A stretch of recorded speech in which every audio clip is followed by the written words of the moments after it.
Olá, queridos. Boa tarde a todos. Graça e paz. Quero desejar aqui um ótimo Shabbat Shalom a todos. Bom, eu estou fazendo aqui essa live em áudio. Mas antes de iniciar essa live em áudio, eu quero mandar aqui um abraço ao pastor Paulo Henrique de Oliveira. Eu estive assistindo o seu debate recentemente no Vejam Só com o pastor e professor Sérgio Monteiro. Parabenizar a todos que fizeram esse debate de um nível muito elevado. Sérgio Monteiro é um debatedor adventista muito bom. Eu quero aqui ressaltar realmente que o Sérgio Monteiro é um homem muito bom, bem preparado para expor seus argumentos, tá? E também dizer que o pastor Paulo Henrique também foi muito bem no debate.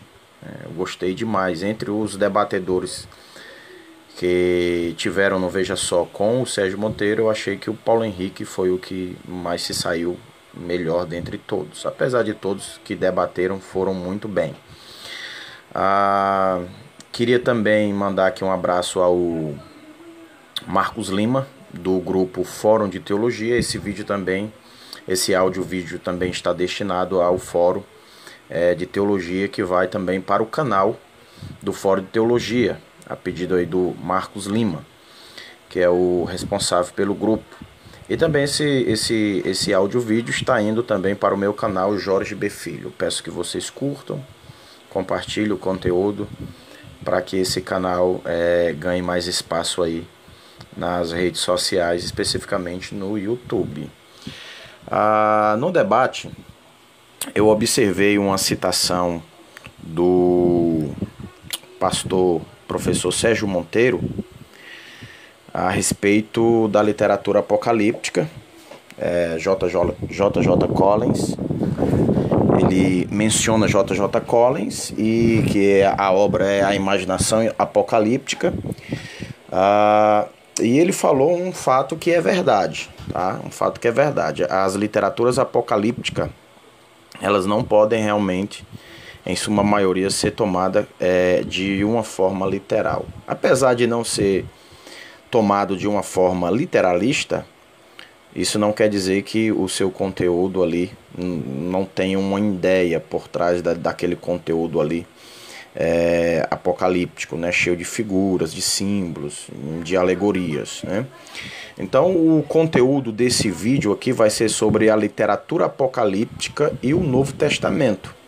Quero ressaltar que eu não vou ser exaustivo, porque esse aqui não é o meu trabalho. Eu não ganho absolutamente nada financeiramente com isso. Muito pelo contrário, eu gasto muito tempo e dinheiro com compra de material, com tempo disponível, né? E a gente também tem um trabalho secular. Todo o material que eu elaborei em torno de 30 a 40 minutos. E foi algo assim, realmente de imediato, tá? Então nós vamos tratar sobre a literatura apocalíptica e o Novo Testamento, né? Primeiro, nós vamos ressaltar aqui que a literatura apocalíptica, talvez ela tenha suas origens, né? Após as profecias.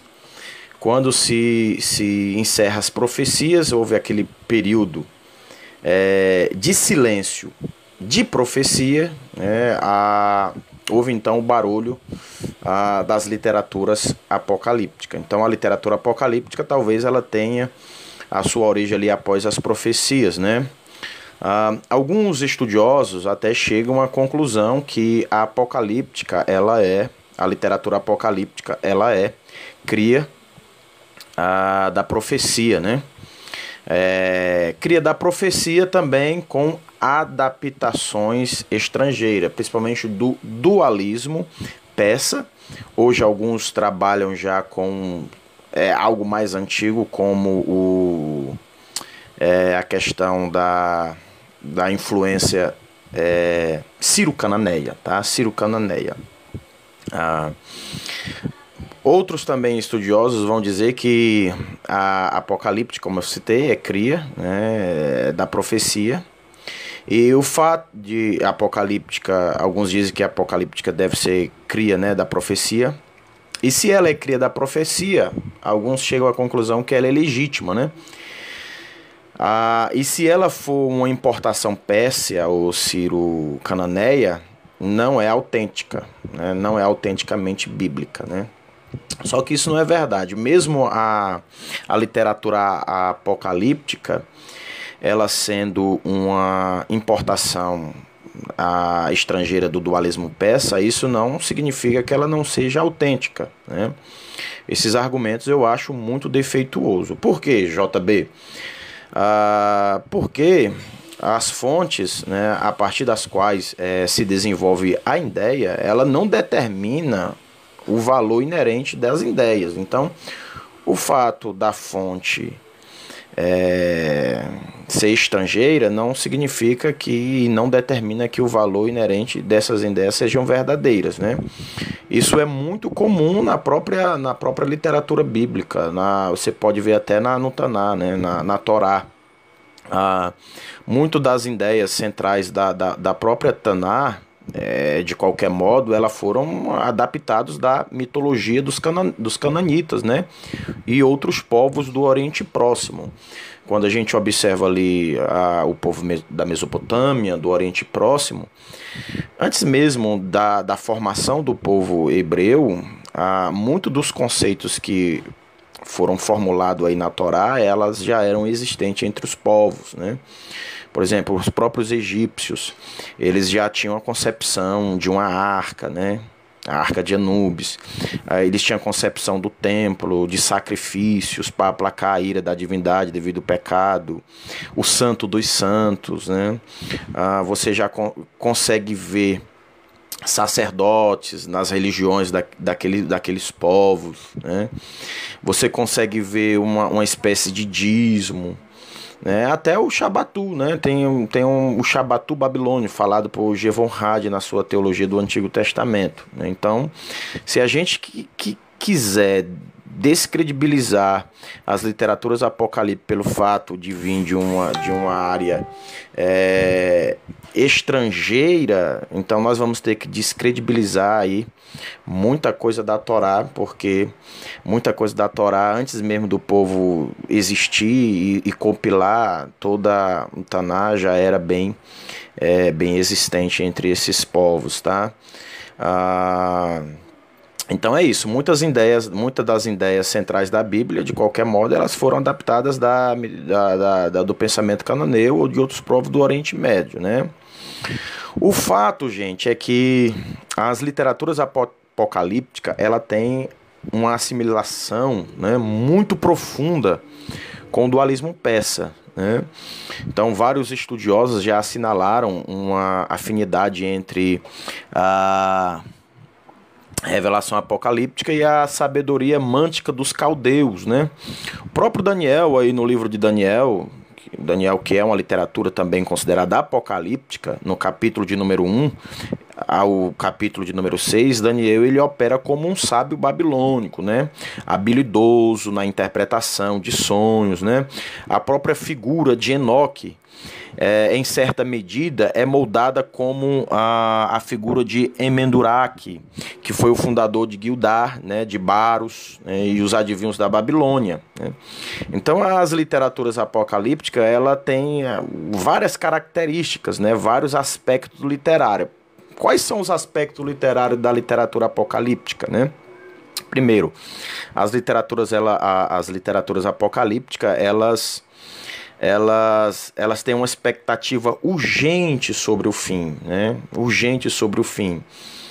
E esses aspectos apocalípticos da literatura apocalíptica você vai ver em todo o Novo Testamento, tá? Então, da importância da apocalíptica e o Novo Testamento, porque os aspectos da literatura apocalíptica você vê em todo o Novo Testamento. É óbvio que a gente só tem um livro do Novo Testamento considerado como um livro apocalíptico, mas os aspectos apocalípticos você vai ver em todo o Novo Testamento, até nos Evangelhos, né?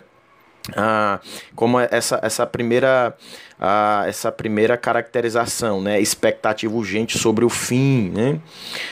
Segundo, o fim como uma catástrofe, né? Pedro vai falar isso, né? Terceiro, a periodização e o determinismo. Quarto, a atividade de anjos, né, e demônios. Você vai ver bastante aí dentro das literaturas apocalípticas, a atividade de anjos e demônios. Quando você vai ver no Novo Testamento, existe uma ênfase em anjos e demônios que a gente não vê no Taná, né? Então, a literatura apocalíptica, ela foi fundamental para o desenvolvimento desse aspecto dentro da literatura do Novo Testamento, né? Outra característica também da apocalíptica, que é a salvação de caráter paradisíaco, né? Também outra característica da apocalíptica é um mediador, da literatura apocalíptica, um mediador. E outra característica também da literatura apocalíptica é o estado intermediário, tá? E é nisso aqui que eu vou ressaltar, né? Porque o que eu observei lá no debate, principalmente quando ele cita John Collins e a literatura apocalíptica, ele não trouxe, ele quis dizer que a literatura apocalíptica não dá uma ideia de um estado intermediário.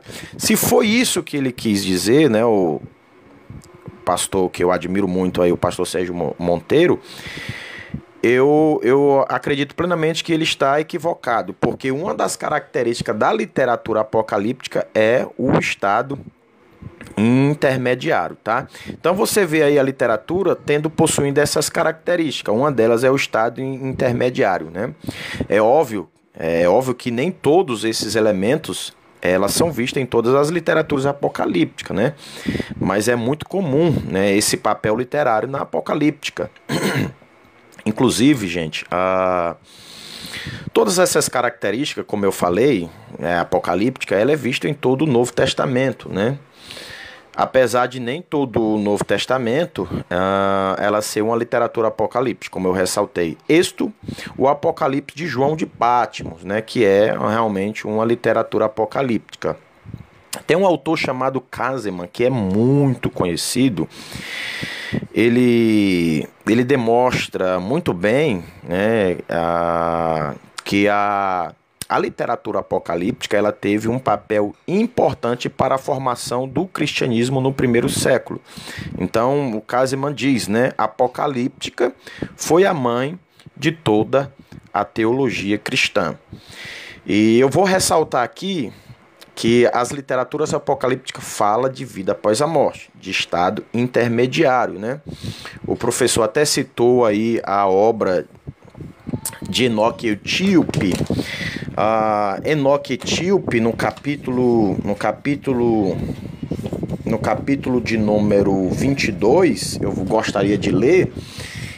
Enoque é uma literatura apocalíptica onde a gente vê vida após morte, a gente vê o estado intermediário. No capítulo 22 diz assim, né, quando Enoque é levado aí pelo anjo, né? Então diz assim no capítulo 22 de Enoque: dali partimos para outro lugar, e ele mostrou-me do lado do ocidente um conjunto de montanhas imensas e altas, de rocha maciça. Havia lá 4 cavernas profundas, amplas e lisas. 3 delas eram escuras e uma clara, tendo no centro dela uma fonte de água. Então eu disse: como são lisas essas cavernas? Como são profundas e escuras? Respondeu-me então Rafael. Rafael aqui é um anjo. Um dos anjos, né? Anjos que estavam comigo. Estas cavernas foram criadas para abrigar as almas daqueles que morreram. Olha só, essas cavernas foram criadas para abrigar as almas daqueles que morreram. Foram criadas para reunir todas as almas dos filhos dos homens Esses lugares foram constituídos para a sua morada, até o dia do seu julgamento, até o dia do prazo e do tempo pré-estabelecido, quando então ocorrerá a sua sentença. Eu não vou ler todo o capítulo do Enoque Etíope, mas o que a gente observa na literatura apocalíptica de Enoque é o estado intermediário, né, de vida após a morte, não só de Enoque Etíope, mas a gente tem o próprio Apocalipse, o Apocalipse de João de Patmos, que é uma literatura apocalíptica. O pastor Paulo Henrique até saltou Apocalipse 6, 9 e 11, ali é claro o estado intermediário, ali é claro vida após a morte, quando no capítulo de número 6, versículo de número 9 e versículo de número 11. A gente não vai fazer a questão do paralelo entre Enoque e Apocalipse,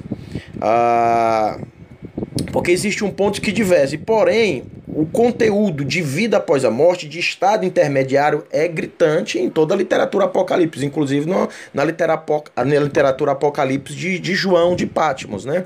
Onde no capítulo de número 6, no versículo de número 11, diz assim: e havendo aberto o quinto selo, vi debaixo do altar as almas dos que foram mortos por amor da palavra de Deus e por amor do testemunho que deram, e clamavam com grande voz, dizendo: até quando, ó verdadeiro e santo, dominador, não julgas e vingas o nosso sangue dos que habitam sobre a terra?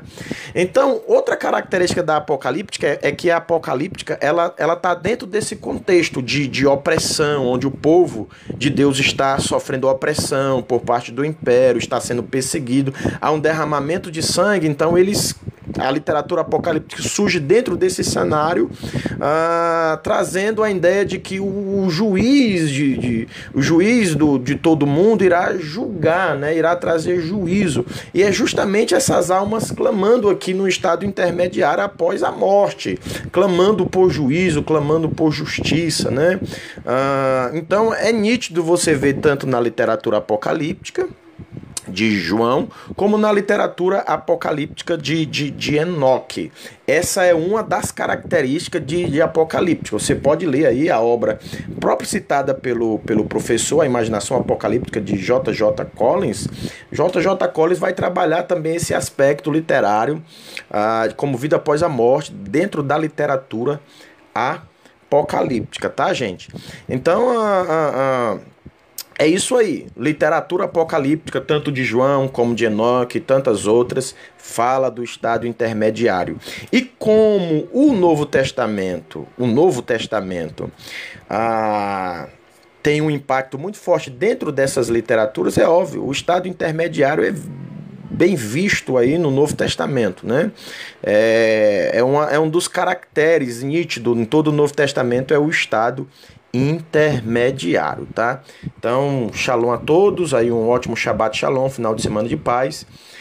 É bem resumido, tenho outras coisas para fazer, outros compromissos para fazer, mas deixo aqui minhas considerações, parabenizando aí a todos pelo debate que fizeram, debate de alto nível. Paulo Henrique, muito parabéns mesmo, amei demais os argumentos, as respostas. Sérgio Monteiro também, meus parabéns. E a gente só tem aqui a ganhar aí com um debate de alto nível aí como esses dois debatedores. Que o Eterno abençoe.